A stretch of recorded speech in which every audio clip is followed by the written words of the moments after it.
Hi everyone, मेरा नाम ऋषभ है और बात करेंगे आज इस शेयर मार्केट क्रैश की या फिर हम ये बोल सकते हैं कि शेयर मार्केट में गिरावट की। लेकिन दोनों में खास अंतर आपको समझ में नहीं आएगा क्योंकि शेयर मार्केट क्रैश हो रही है लेकिन धीरे धीरे, मतलब गिरावट हर दिन की दिखाता है और इस तरीके से शेयर मार्केट धीरे धीरे बहुत नीचे आ चुका है, तो हम इसे शेयर मार्केट क्रैश अनाउंस कर सकते हैं। अब एक चीज आपको ये समझनी है कि आपको इस क्रैश में गलती क्या नहीं करनी। देखिए, बहुत सारे इन्वेस्टर्स पैनिक की सिचुएशन में है, मैं समझ सकता हूं, और सबसे ज्यादा पैनिक होता कौन है? हमारे और आप जैसे लोग, यानी कि रिटेल इन्वेस्टर्स। तो रिटेल इन्वेस्टर्स के लिए बस मेरी एक सलाह है जो कि आपको बहुत जरूरी है मानना, कि इस पैनिक की सिचुएशन में आपको सेलिंग नहीं करनी है। बस एक चीज अगर आपने ठान ली तो ये गिरावट भी धीरे धीरे रुक जाएगी और अल्टीमेटली आपको पता है कि मार्केट हमेशा क्या करता है, ऊपर ही जाता है। आप किसी भी टाइम से उठाकर देख सकते हैं। तो मार्केट को जब एट द एंड, मतलब इन फ्यूचर ऊपर जाना है, तो हम लोग नीचे के लेवल्स पर सेलिंग क्यों करें? अब आप सेलिंग करते क्यों हैं, या मैं क्यों सेलिंग करता हूं, या रिटेल इन्वेस्टर क्यों सेलिंग कर रहा है? तो वो इस वजह से करते हैं क्योंकि वो एक पैनिक की सिचुएशन, माहौल क्रिएट होता है हमारी शेयर मार्केट में और उसके बाद हमें ऐसा महसूस होता है कि ये शेयर यहां से और ज्यादा नीचे जाने वाला है। ये तो फिक्स है। अगर ये सिचुएशन नहीं क्रिएट होगी, ये हमारे मन में नहीं आएगी थॉट्स कि ये शेयर और नीचे जाएगा, तो हम उसे सेल क्यों करेंगे? तो जब जहां पर आपके दिमाग में ये चीजें आ जाती हैं कि ये शेयर और नीचे जाएगा, और ये थॉट आता क्यों है? क्योंकि पूरी की पूरी शेयर मार्केट नीचे गिर रही होती है और लगातार जिस समय आपने देखना शुरू किया था उससे वो नीचे ही जा रहा है काफी दिनों से, तो आपको लगता है अभी और नीचे जाएगा, तो आप लोग कहते हैं लाभ सेलिंग कर ही देते हैं, निकाल देते हैं ना, क्योंकि और नीचे के लेवल्स पर जाके खरीदारी कर लेंगे। पर मैं आपसे बस ये चीज बताना चाहता हूं, सेलिंग करने में कोई बुराई नहीं है अगर शेयर मार्केट लगातार नीचे जा रहा है और अगर और ज्यादा नीचे जाने की उम्मीद है। लेकिन सेलिंग में बुराई तब है जब जहां पर आप सेल करें वहीं से शेयर मार्केट ऊपर उठना स्टार्ट हो जाए। और ये चीज ना मैं जानता हूं ना आप जानते हैं, बल्कि कोई नहीं जानता कि शेयर मार्केट कहां तक नीचे गिरने वाला है और किस लेवल पर, किस पॉइंट से ऊपर उठना स्टार्ट करेगा। तो अब हमें करना क्या है? करना यह है कि अगर आपके पास बहुत बेकार से स्टॉक्स हैं जिनके फंडामेंटल्स बहुत अच्छे नहीं हैं, खास प्रदर्शन नहीं दिखा पा रहे हैं, उन्हें आप सेल कर सकते हैं, कोई खास बुराई नहीं है। लेकिन वो स्टॉक्स जिनके फंडामेंटल्स अच्छे हैं, कंपनी अच्छी है और कंपनी का कामकाज भी बेहतर है, उसमें अगर आपने प्रेशर में आकर सेलिंग करी, पैनिक में आकर सेलिंग करी कि ये स्टॉक नीचे जा रहा है 1-2-3 महीनों से, तो आप ये यकीन मानिए कि दोबारा जब उस स्टॉक में तेजी आएगी तो आप उस स्टॉक को पकड़ नहीं पाएंगे। और ये मेरे साथ बहुत बार हुआ है और आप सब रिटेल इन्वेस्टर्स हैं तो आप इन चीजों को बहुत अच्छे से जानते होंगे कि आपके साथ भी बहुत बार हुआ होगा।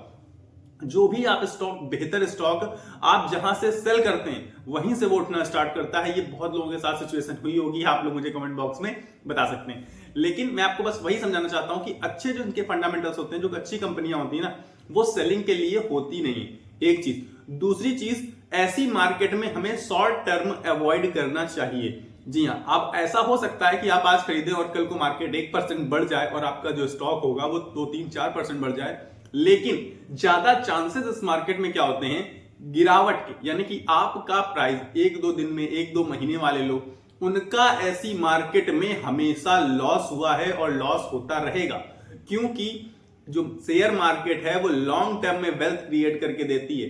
शॉर्ट टर्म में देखिए आप ट्रेडिंग वगैरह अपनाएंगे और आपको ये नहीं पता कि शेयर मार्केट का इस समय आपका मूवमेंट अगर उठा के देखेंगे आप, कभी भी सडन स्पाइक यानी कि ऊपर की तरफ या फिर नीचे की तरफ, कोई कंसोलिडेशन फेज नहीं कि थोड़ा सा ऊपर उठे थोड़ा सा नीचे, बहुत तेज या तो ऊपर या तो बहुत तेज नीचे। तो इस मार्केट में हमेशा लॉस होता है, चाहे वो ट्रेडर्स हो चाहे वो इन्वेस्टर्स हो।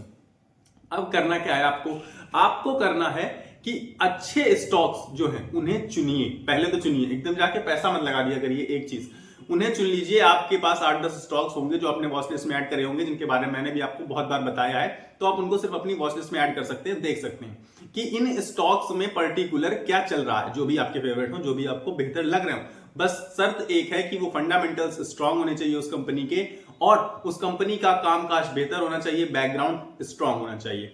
तो अब क्या होगा उसके बाद आप उसमें एनालिसिस करेंगे, देखेंगे कि अच्छा ये इतने लेवल्स पर था, इतना नीचे आ गया, नीचे आने की वजह पता करेंगे। सबसे बड़ी बात, क्योंकि इस समय पूरी की पूरी शेयर मार्केट नीचे है, तो इस वजह से अगर कोई पर्टिकुलर आपको रीजन मिल रहा है किसी कंपनी में कि इस वजह से ये नीचे है, और वो रीजन इससे है कि कंपनी के टर्म्स खराब हो रहे हैं, कंपनी में कामकाज नहीं सही चल पा रहा है, तो फिर उस कंपनी को आप लोग बिल्कुल अवॉइड करेंगे।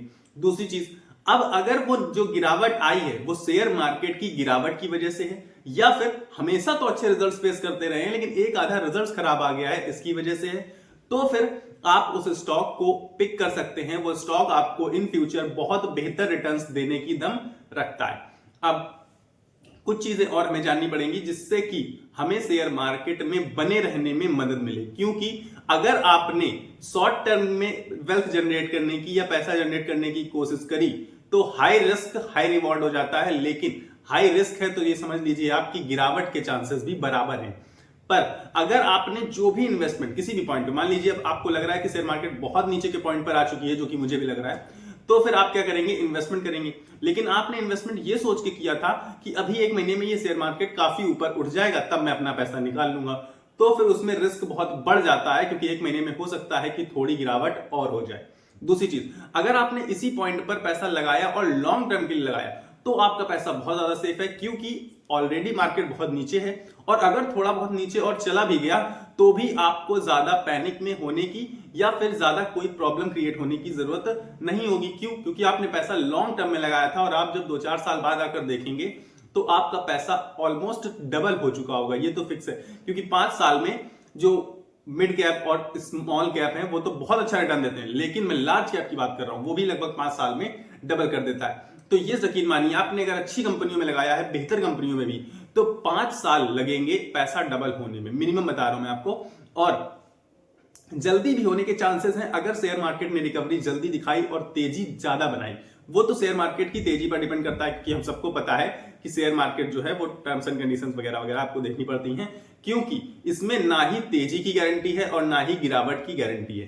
पर ज्यादातर अगर आप हिस्ट्री उठाकर देखेंगे तो यही पाएंगे कि लगभग 5 साल में पैसा आपका लार्ज कैप में डबल होता हुआ नजर आएगा, जो कि कंपैरेटिवली बहुत सेफ माना जाता है। तो ये चीजें आपको समझनी है कि अब अगर आप पैसा लगा रहे हैं तो लॉन्ग टर्म के लिए लगाइए। एक ये चीज जाननी है कि गलती नहीं करनी ना, आपको क्या गलती नहीं करनी, गलती ये नहीं करनी कि शॉर्ट टर्म के लिए आपको पैसा नहीं लगाना है।